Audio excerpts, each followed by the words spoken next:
before we bring on our special guest, Mallory Dittmer, who is running for our congressional seat. You can see on the board, and the community care group is working with us in conjunction with this day of service for Martin Luther King Day.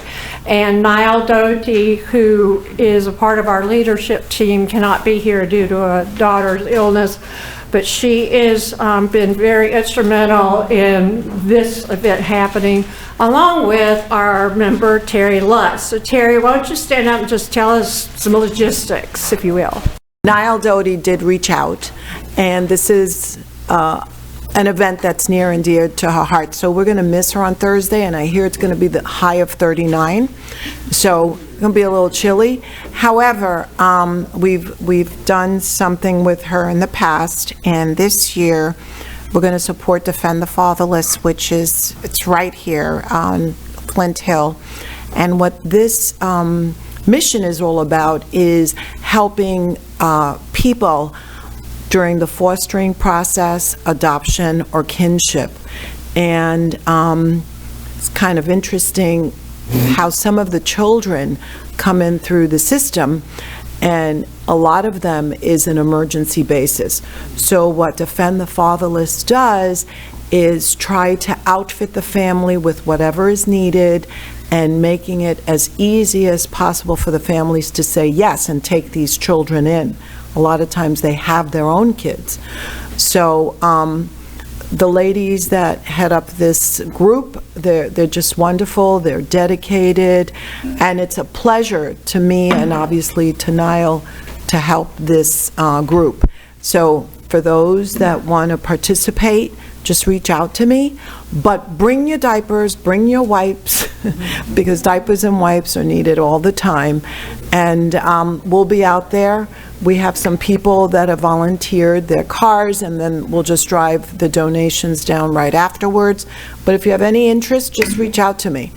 Okay? Thank you. Yeah. Also for Martin Luther King Day, there's a huge parade down in Charlotte, sponsored by Indivisible CLT, or Charlotte. Oh, for Martin Luther King on Thursday. Okay, on Thursday. Okay. All right. Carol. Okay. And there's some chairs over here. Thank you. Yeah. Hey. Sorry. So one more, Carol, why don't you come up? She has one announcement she'd like to make on behalf of the Rainbow Coalition group that we have that we're very tied into. Thanks. Yeah. I'll make this very short. On Tuesday of January 27th at 4 p.m., Brian Ballard, many of you know him from York County Rising. You've been with him at various protests. He's going to be joining our Rainbow group that day and talk about outreach to the LGBTQ plus community and services that are available, and in general, just be there and share with us. So please, if you're available, come and join us. 27th, right? We'll be meeting in the community room. Right, Linda? We got the community room? Yeah. Yeah, it's January 27th at 4 o'clock. You want to send that to me? I will, and I'm sending out to our Rainbow people, I'm sending out a notice today, but I'll send it to you. Well, you're on the list. Yeah, okay. Okay. This may be the largest gathering we've had for this group.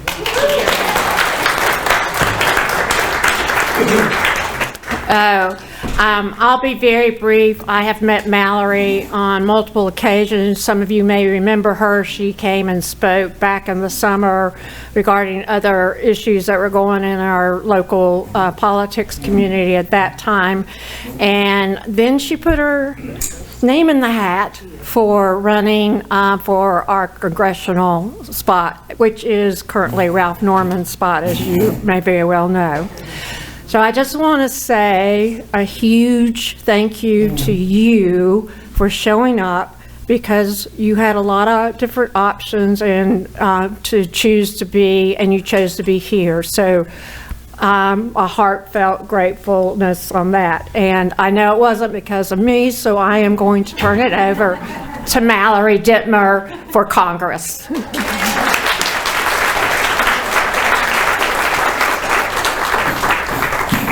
Oh my goodness. Thank you all so much for being here. Carol texted yesterday saying we're moving to the bigger room. And I was like, oh, I hope we can fill the bigger room. And look, this is really encouraging for a candidate, believe me.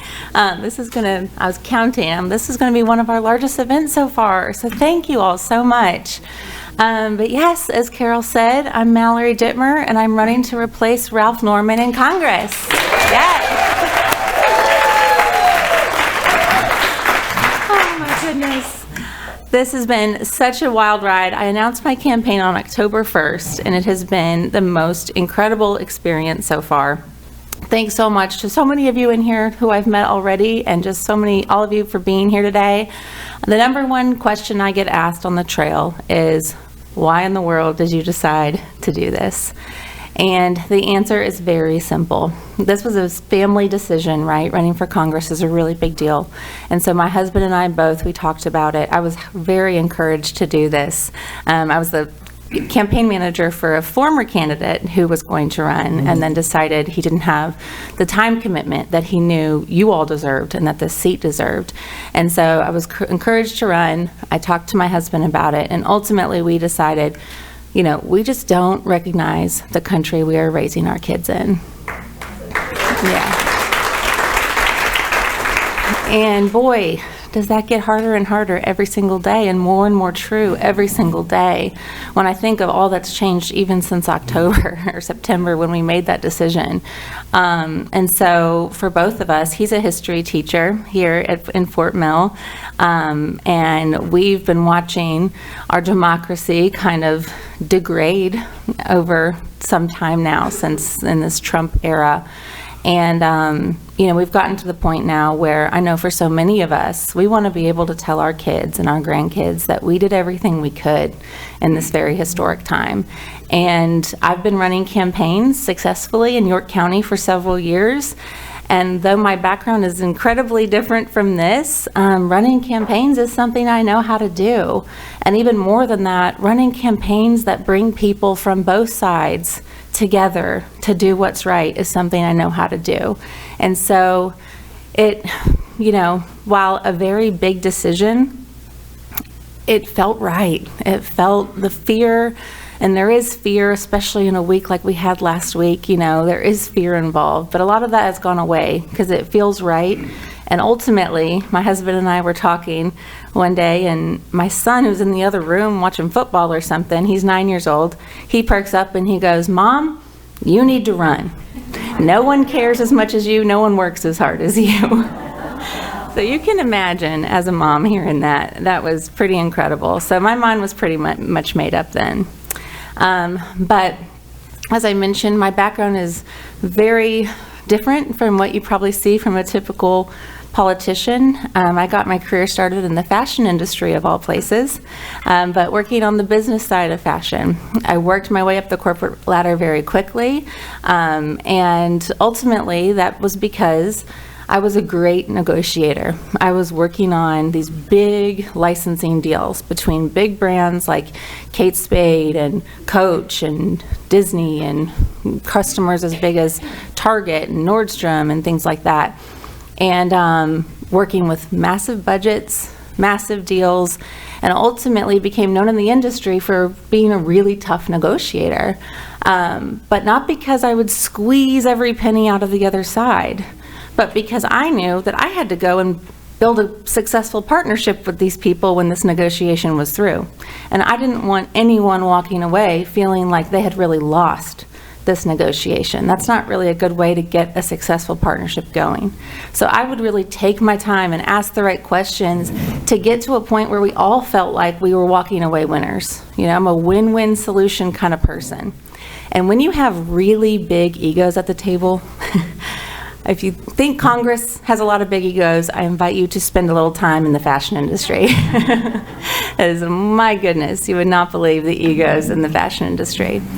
But we were very successful. I ran very successful partnerships, very profitable partnerships, where me, my partner, and the retailer all did really well. right? And I think that that's something that's really missing in Congress, as people that are willing to forget their own agenda as the only source of motivation, right? And really think about what's best for the full situation. How do we all walk away feeling like we got what we wanted for our constituents? Now, some people in Congress are not really fighting for their constituents, we know that, but I'm someone who will. I am very much a people first. I don't even call myself a politician. This is my first candidate, my first time running, but I do not answer to anyone. I don't answer to a party. I don't answer to PACs or to money. I think that the two-party system has actually really, really hurt us and is a big reason why we're in the position that we're in. And so I really invite everyone onto Team Dittmer who is exhausted with what's happening, who feels like we are going in the wrong direction. And even if they did vote for Trump in 2024, I think that people are waking up. I've seen it every day on the trail. People are waking up, which has been such a huge encouragement. So I'm glad to share that with you. But ultimately, my policy platform, the things I really want to fight for, and it's a big list because we all know there's so much going on right now, but affordability is one really big one. I gave up a very lucrative career to come work in the public sector, and my husband's a teacher. So we feel the effects of this economy every single day. And on top of that, he's a teacher, as I mentioned. Education is a huge, huge problem here in South Carolina, but also across the nation. And so I have been a longtime public education advocate here, and that's one of the things I came and talked to you about in the summer, if you were here. South Carolina is unfortunately leading the way in really destroying public education and trying to privatize and create massive profits out of education, which will eventually, we're already seeing it happen, lead to discrimination, segregation in our schools. And so that is one issue that I've been very effective at fighting. Here in Fort Mill, we have kept Moms for Liberty off of our school boards, which honestly has been a massive feat because the most active chapter is right here in Fort Mill. In my neighborhood is where their leaders live. And so other areas of the state have not been able to do that, and we've seen their school boards, everything is a big mess. And so I know how to fight these guys, and I know how to educate people on what they're doing and why we so badly have to get out and vote. And that's the big game for this midterm election, right?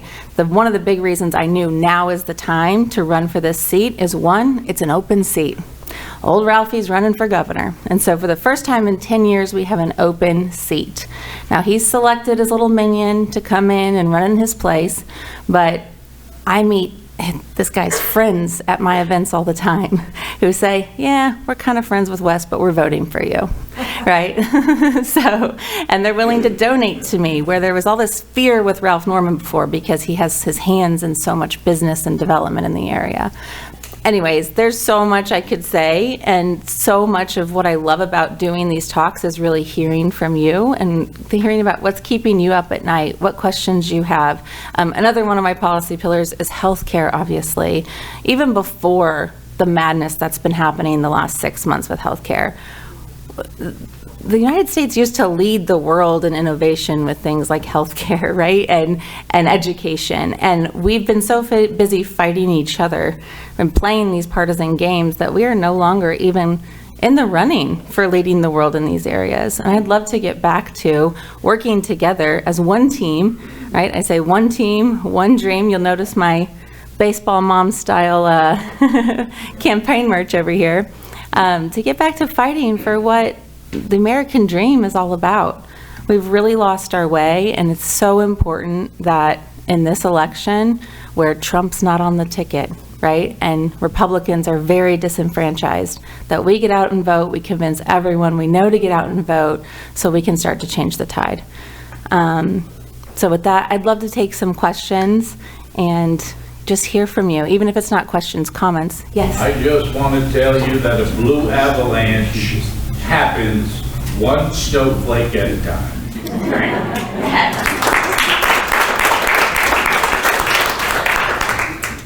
Yes. Okay, I know it's not a congressional issue, but SILFAB is a very important in this area. Yes. And I think it's something that you'll need to talk about. Yeah, I'm happy to talk about SILFAB. So, I wish I didn't have to talk about SILFAB, but this is a product of what I think has been a big reason why we've lost our way. I mean, if you look back, Ralph Norman is at the beginning of the SILFAB story, right? Money is at the beginning of the SILFAB story.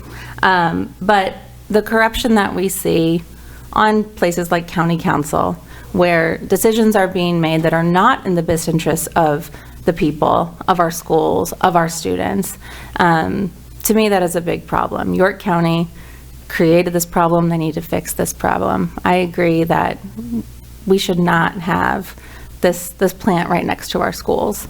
So that is my feeling on it. I stand with citizens of Fort Mill on that. I was in a meeting months ago with Ralph Norman, and he was at the school, I don't remember when it was, and he said that the issue is not, SILFAB is not an issue that the federal government has any involvement in or should ever get involved. It's really a local issue. Is that really true when he said that? So I've never been a fan of people who are like, yeah, that's not my job. Sorry. Especially people who schedule a forum on the topic and host a forum on the topic only to come and kind of gaslight everyone to say, oh, this isn't a big deal. He scheduled it, I know. And I actually wasn't able to attend that night, but I heard from people who did that it was incredibly disappointing because he basically said, you're all overreacting and there's nothing I can do, but thanks for coming to my event. But to me, the federal government, even if you're not going to go to Congress and fight to move SILFAB, you have the authority of the office to make change locally. And that is something that it always pains me, even to see like in our state legislatures, the Senate doesn't talk to the House and doesn't really advocate on the local level. Same thing with Congress, where we're supposed to be fighting for our constituents and what our constituents need. And this issue is a very big one in Ralph's district that has been very disappointing to see his response. Yes. I saw a headline this morning before it came up, so I didn't get to read the entire story, but it was one of today's awful headlines of the day. Mm-hmm. And it was something about Trump wants to change the way midterms are conducted. Have you heard any rumors about some devious scheme for that? So I haven't seen that article this morning. I had a meeting before this one, but Trump has been hinting at trying to essentially fix the elections outright, right? And, some of my friends who work in the elections office, I told them I'm going to do this. They're like, are you sure we're going to have an election this year? I'm like, oh, we're working like we're having an election, yes. But I'm sure he will try every trick in the book because he knows that the blue wave is coming, right? It is inevitable. People are fed up. And so, it's so hard because on one hand, we can't take Trump seriously. On the other hand, we have to take Trump seriously. And so, that's where we just keep fighting and we keep praying Congress steps up to hold him accountable, which is something that sadly Ralph Norman does not do. Yeah. Yes. I'm just curious about the Moms for Liberty. How did you navigate that, being that, like you said, you live in the neighborhood with some of these moms. Yes. And I think it's kind of probably a little snapshot into how you would work with opposing people if you get to the next level. Yeah. So in Congress. So how do you navigate that? I'm just curious about that whole thing. And how were you able to keep them out of Fort Mill? Yes. So when Ellen Weaver was elected, she is a Moms for Liberty our superintendent, right, who's also up for election this year. Tomorrow night, I'm having an event with Sylvia Wright, who's one of the Democratic candidates for superintendent out in Rock Hill. So if you have any interest, please come. But when Ellen Weaver was elected, some friends and we could see the writing on the wall that public education was truly going to come under attack in South Carolina. And so we created a group called CAPE York County, Community Advocates for Public Education. And we are literally just a very grassroots Facebook group. We're not formally organized in any way, but we wanted people to know what was going on in the State House with the State Department of Education and with our school boards. Moms for Liberty by that point had been showing up at school boards a lot, first to fight over COVID restrictions, and then they started, once that died down, they decided to turn their efforts to CRT and DEI, and so we wanted to make sure the average person knew what was going on. And I was very invested in this project, one, because public education is a big issue, but two, because it's hyper-local, right? People, when you're talking to moms and grandparents about their kids' schools, people will pay attention, which is, the attention economy is insane.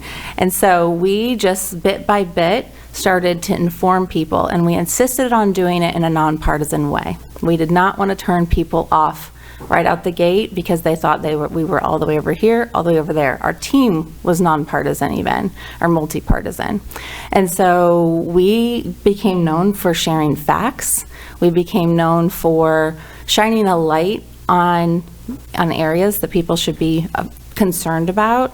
And eventually we started really creating action for the community to do. We started going to Columbia a lot, whether through our Hill Days or just because there's a big hearing going on about private school vouchers or the anti-DEI bill.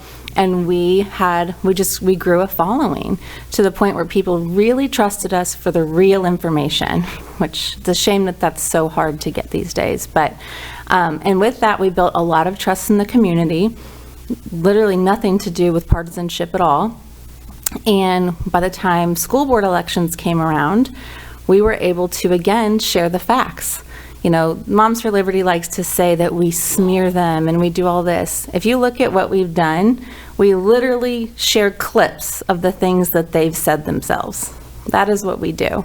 We don't put our spin on it. We just say, here's what this candidate thinks about the Marxist teachers in the classroom.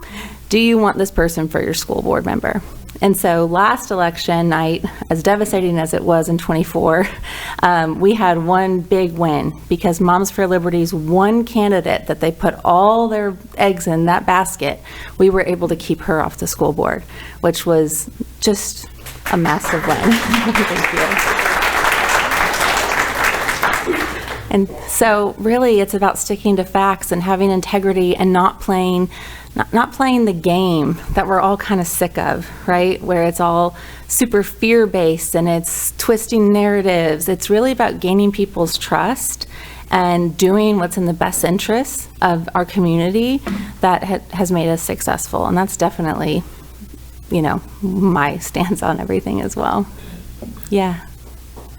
Yes? I have a question about the thing about Trump saying he's, going to do the War Act or something, so we don't have a congressional, we don't have another thing. Mm-hmm. Constitutionally, what happens when Congress, you get 6 years and you end December 31st, 2026?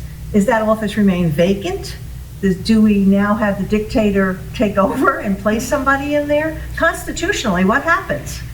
If the senator's term expires and there's no election, the governor appoints the replacement until the next general election.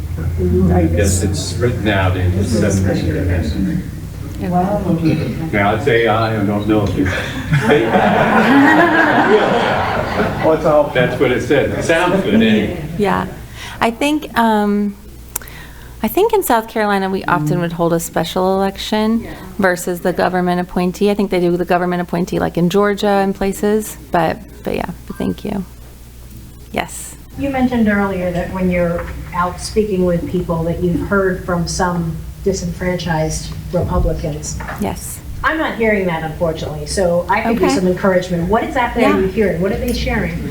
So one example, and there's actually several, from basically the local ice raids was a big one, right? Where people could actually see what was happening, where, maybe their cleaning lady wasn't showing up. That was a big thing on my street, is that a lot of my Republican friends, they all kind of use this sweet woman who comes, and her mother comes to clean their house, and she's staying home. They're scared. They're missing income because they're afraid to go outside. That hits for people, right? And the same thing in Gaffney, I heard of a woman who, the supermarket she goes to every week for produce is a Mexican supermarket. That was raided. And so sadly, we're still at the point where everything has to hit everyone personally, right, in some way. And that's also what we were so successful with CAPE with, is we made it so personal to people. I'll give you another example of that. This last session in 25 for South Carolina, there was this big anti-DEI bill, right? And it basically said that not only can the state not have any DEI programs, but also any state-funded entity cannot contract with any organization that has a DEI program.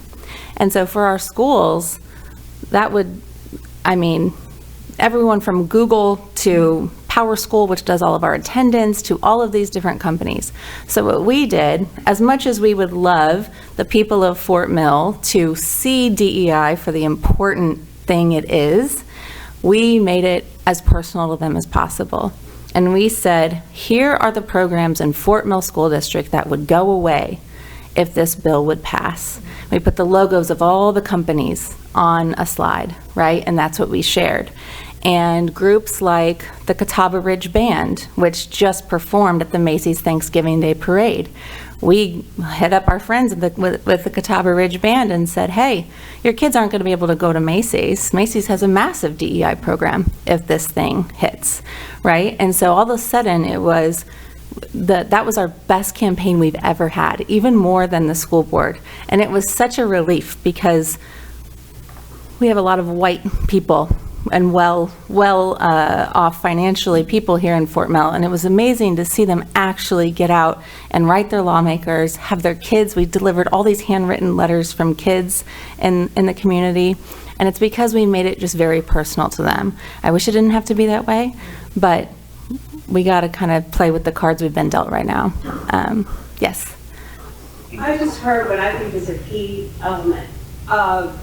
My family is kind of equally decided with where we stand right now, okay? But when you hit people where they live, whether it's the person who comes to clean their home, or your yard doesn't get mowed, or my kid won't be able to go to Macy's Parade. And I think that's the key to support. Yeah. Is, wait a minute, it is about me. It's about each and every one of us. We each have our own things. My personal thing is, I was a public health nurse in Cincinnati for years. Not needing children makes me want to burst into tears. I saw hungry kids. I saw malnourished kids.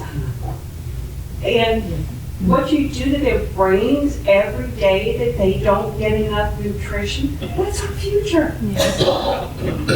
Sorry. Absolutely. Yeah. No, it's okay. Yes. Good. Now, the PDF says that there's about 6 candidates total running for this position. I think 3 Republicans and 3 Democrats. But I believe Alex Harper is stepped down. Yes. Is Andrew Cloud still in? So Andrew is still in, and he does get around to events. So you're hopefully the front runner of the Democratic? Yes, I feel like I am at this point. My social media presence has been really growing. I really encourage you all, if you're on Facebook, to follow Dittmer for Congress. I also have a volunteer group called Team Dittmer. We're, I think, over 1,200 followers now and growing. As I said, he launched in June and he has about 50 followers. So, yes. How is your financial posture with regard to the people that you are running against, and how do you think that might impact your outcome? It kills me how much money you have to raise to run for office. And that is honestly something I would love to change when I am elected. Sadly, we have to play this game before we can change the rules of this game, right? And so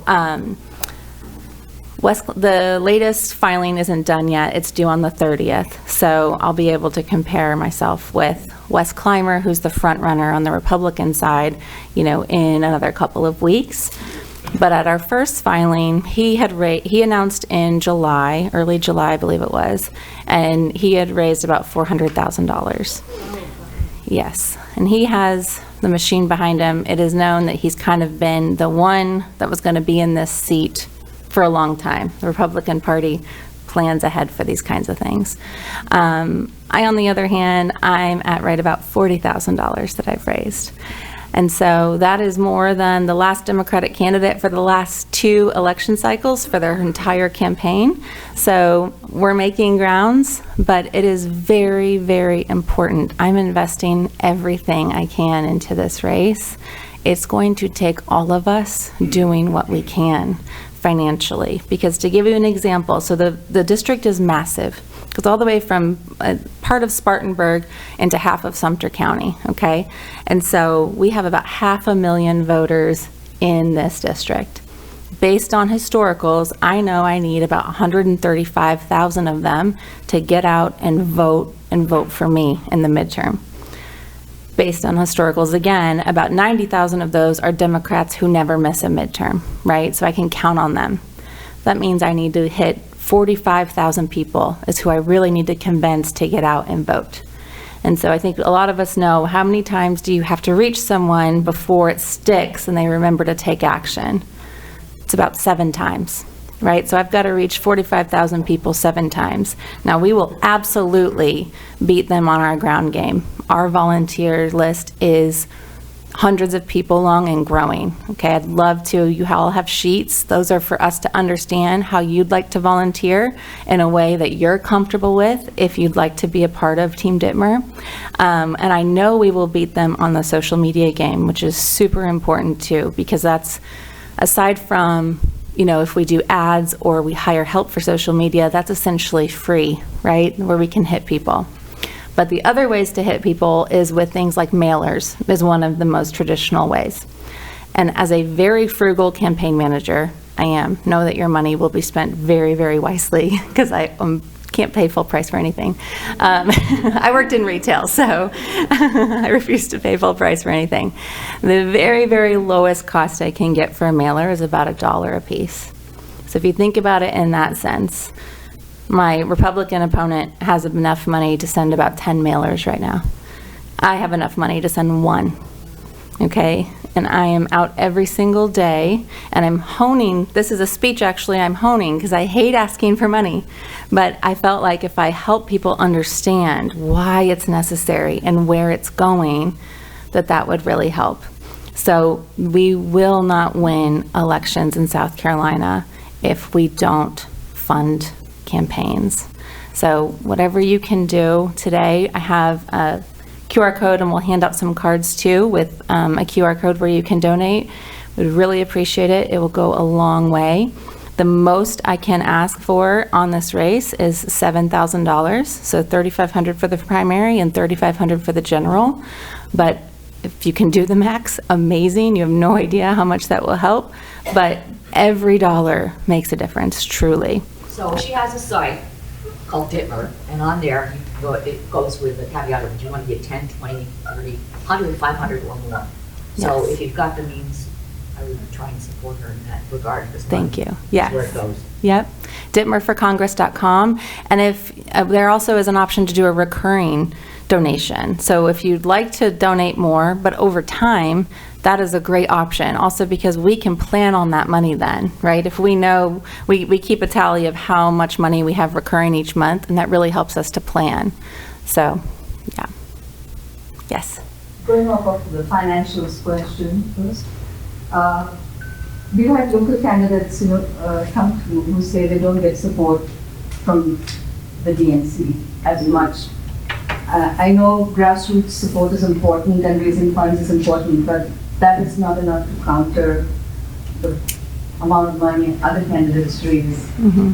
So what is your outreach or what is your relationship with trying to be sure that the visibility of this race is important enough to the DNC so that it provides the funds for you to be able to win? Are you serious about supporting a candidate in your county?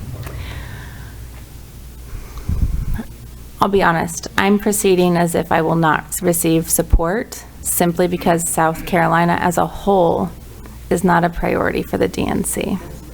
And I just want to be honest with you all. Support from the party at the county level, at the state level, at the national level has been very disappointing on previous campaigns, and I don't expect any different this time, even though I think I'm a very strong candidate, very prepared candidate.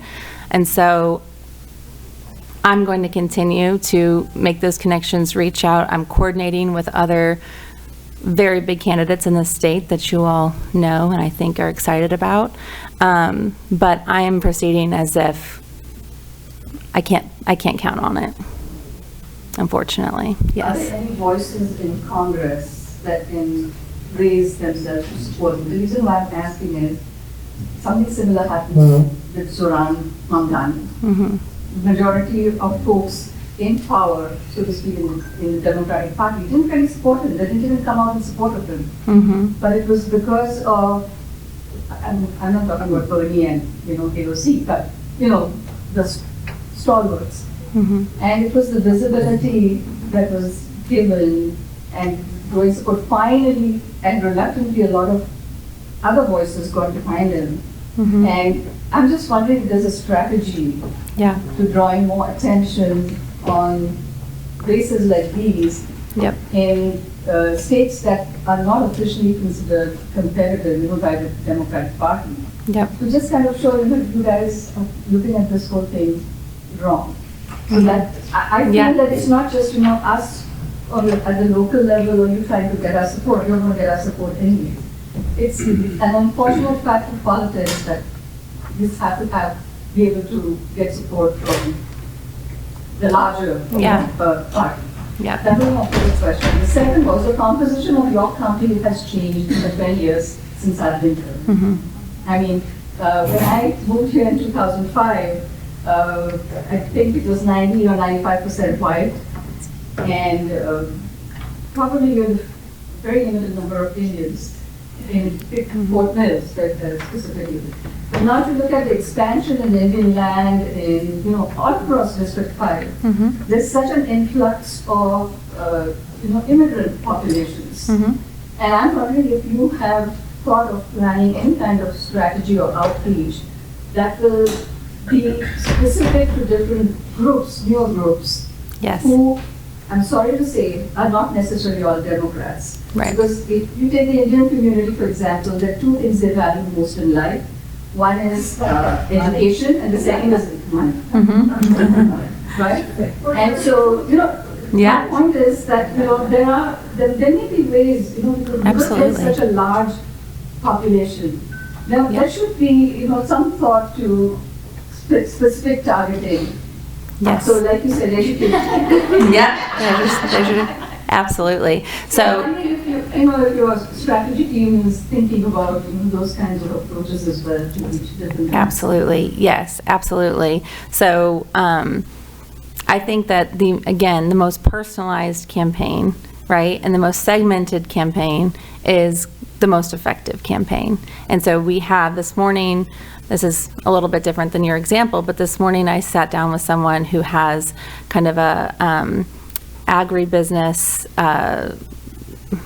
marketing company, right? And she's connected to all of the major farms in York County and throughout the district. She's super connected with the Farm Bureau, and so I'm working with her to do farm tours and listening tours and to go to certain dinners and meet certain leaders.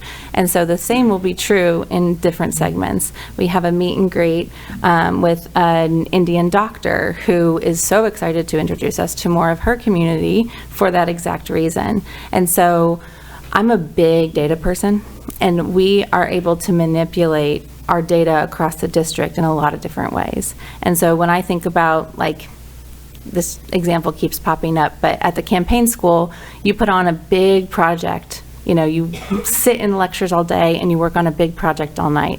And we basically had to do exactly what we're doing right now, where my strategy for our team was we have to segment as many pockets as possible to create the most compelling, personal, get them out to vote content as we can.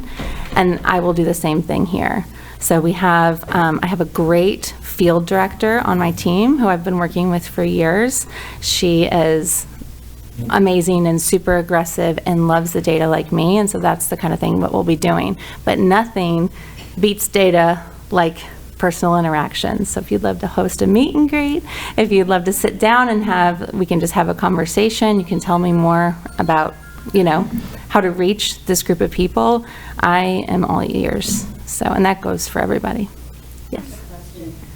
We are so close to North Carolina, but neither Channel 3 or 9 or 36 ever covers politics in this area. And, you know, I think probably older folks like to watch the news more than the younger ones. But that would be, I think, a good venue to try and get into the people's houses and you will manage to get some interview or some political coverage. Yep, definitely. We have some experience with that. With CAPE, with Moms Demand Action, I've been on the news a few times during the abortion debates and things over the years. So I do have contacts there. The tricky thing about being in the Charlotte media market is how expensive it is. And so, unfortunately, in terms of ads and things, I think that we are not going to probably make that happen. I don't think the opposition will either, because it's an expensive market. But yes, in terms of press outreach and things, absolutely. Yeah. Yes. The 45,000 people you have to reach in order to give you a chance to win this race. Yes. Do you have a telephone list of these people that you could distribute to a bunch of seniors who don't have anything to do after Jeopardy? And we can make a dozen calls a night. Yes, 100%. And I'm so glad you brought that up, because that's a part of the personalization that I want to be able to do. We do have so many volunteers who are ready, and I've been telling them, I'll be with you in the new year, hang with me, because I didn't know I was running until like a month before I was launching, right? But that's the perfect thing. Yes, we have phone numbers. Yes, we have addresses. Yes, in a lot of cases we have emails. And so the campaign will be sending out emails, right? But you all could be working on letters, postcards, phone calls. And so again, that's on that sheet. You can check the things that you're interested in. And as soon as we kick off that initiative, you'll be on our list to reach out to. And I know that you guys do things as a group too. So I'll make sure Carol's aware of when, we have an opportunity. But I would love, like you said, you have, maybe each person has 50 people on their call list, right? And they're getting to each one of them like once over the course of 2 months. And then they're calling them back again to see how they're doing and checking in and just being that second reminder, a friendly voice they've already talked to see how, because I feel like that adds that personalization other than, oh, I'm getting another political call. And it's like, oh, it's my friend Carol. Wow, I can't believe you're calling back, So I would love that, yes. Cheaper than postcards. Sorry? Cheaper than postcards. 100%, that is right, yes. Yes. Your campaign tries to get in touch with any of the news stations to do interviews? Yes, so we had the Charlotte Observer, Rock Hill Herald kind of combo. They attended my launch event, which was great, and they had some coverage there. And we have reached out. What I'm learning is that the political teams are tiny and completely overwhelmed. And so I met with actually the woman who runs all the press for SILFAB, because I'm like, you guys are getting good press. I want to sit down with you and learn what you're doing. And so we had that meeting right before the Christmas break where she kind of talked us through how you have to serve everything up on a platter, make it as easy as possible for them. And so that's what we're doing. I have major outlets that are following the campaign, that have signed up for our email updates. And so those relationships are being built, absolutely. How do you fight the apathy that exists, not only here but in this country, for people who are buried in either red or blue states, and they're convinced their vote just doesn't matter. Why go vote because this is going to go red, it's gone red every year. Probably the reason the Democratic Party doesn't want to spend money from districts, I'm assuming, because they assume they can't win.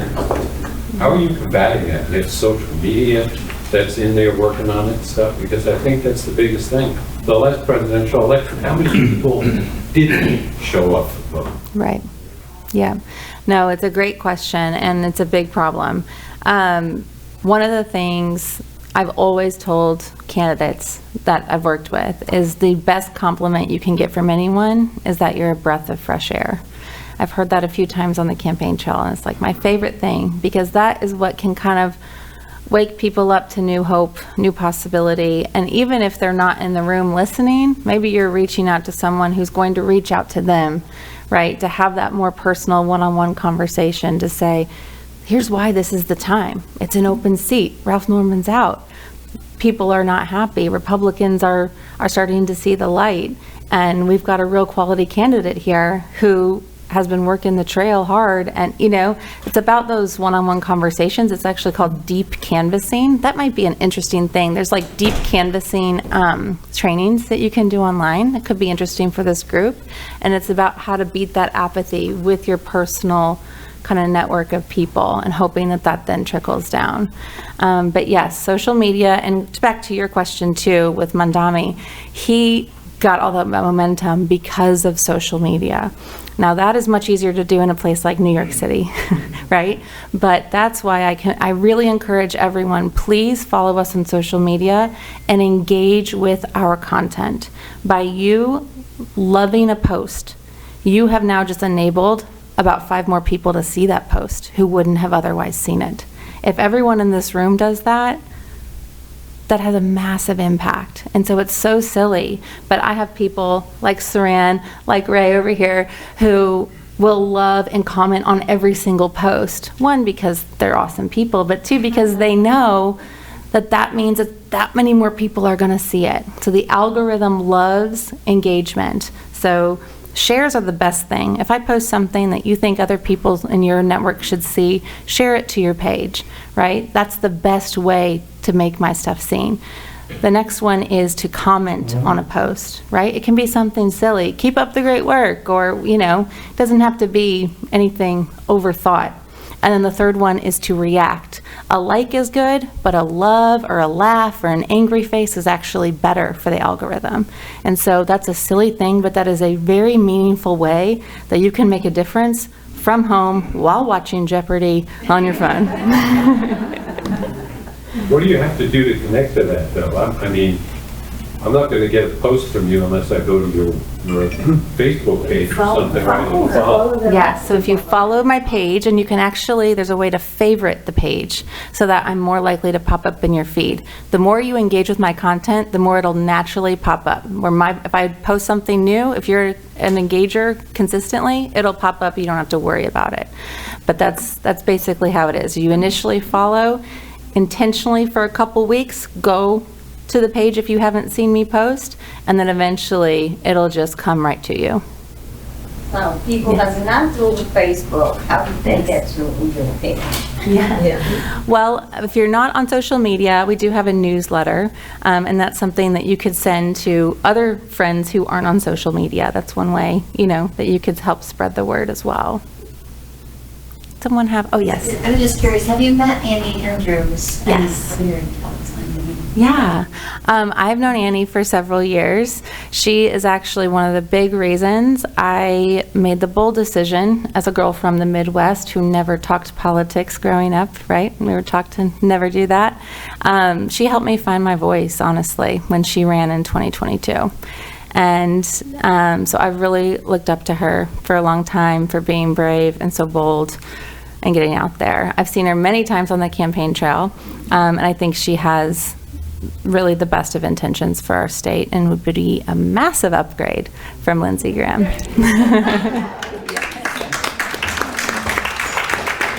And Jermaine Johnson as well, I've had a relationship with for several years. He's running for governor. He was actually just in Rock Hill last night. He is an incredible human being. He is someone that both sides of the state legislature really adore.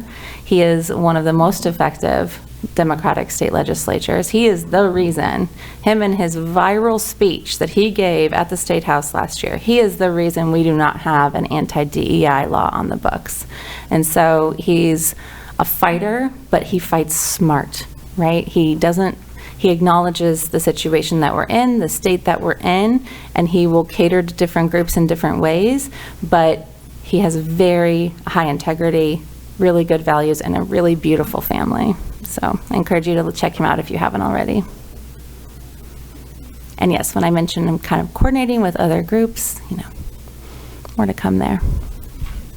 All right, well, thank you all so much. This was great. I really appreciate it.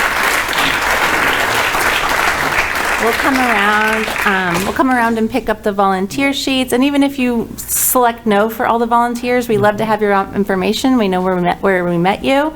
Ray and Saran, who I met at our church, have offered to generously do merch for us. And so if you want to buy merch today, that really helps us get the word out too, right? The more people see that logo, it just helps. So thank you.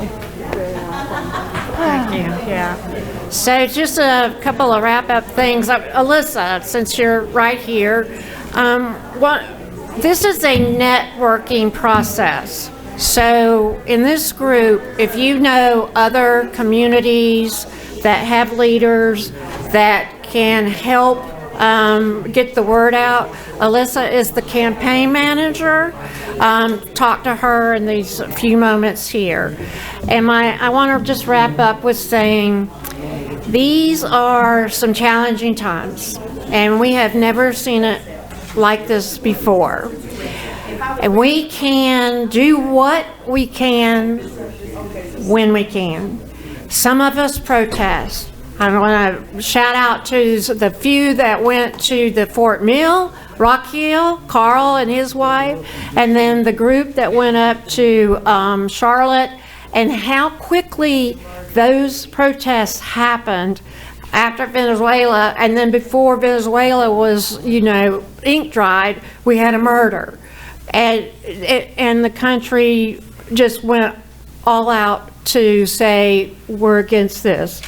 So the momentum is very much happening. We are all part of that happening, no matter how small you think you are. When I wake up, I don't know what I'm going to do, but I'm going to do something. And when this leg is better, I'm going to go be protesting. So, Donna, did you want to say something? I would like to say, first of all, thank you so much for coming. I see a few new faces that don't usually attend our meetings. We're going to meet once a month, and we're going to work. We're not going to sit around and talk and complain about what's happening. We're going to work. So what Mallory said, and what my husband mentioned, after Jeopardy, make the phone calls, whatever. We're going to work at our meetings. We're going to do postcards. We're going to ask who wants to canvass. I'd like to canvass. I don't have a problem ringing somebody's doorbell. And most of the time, it'll be Democratic doorbells that we ring. So I'm excited. Mallory's a great candidate. We are going to get behind every candidate that's going to make a difference in this state. And as far as speaking to people, anyone who brings up, I don't speak politics, do not say politics has nothing to do with it. We are losing our democracy. It's up to us to speak to people. Now, I'm not saying, I'm a little pushy. Everybody knows that. Everybody knows that. However, it's going to come a time where someone will complain about something or someone will mention. I'm waiting until someone says something. Now, I was actually approached by someone saying, oh my goodness, like you're all dressed up. I said, because it's an American for Democracy meeting. we're having. No politics, she said. I said, it's not politics, and you're invited. You see, that's the thing. I want to have more people, and there are some people that came here that voted for Trump. I know that. And I forgive you. I forgive you, and I want more of you here, because a lot of them are going to be, are going to be embarrassed that they voted for this atrocity. And if they don't, they need therapy. So if you have a good therapist, but thank you, Mallory. Okay, Thank you. So, support her by up here and filling out the forms, please.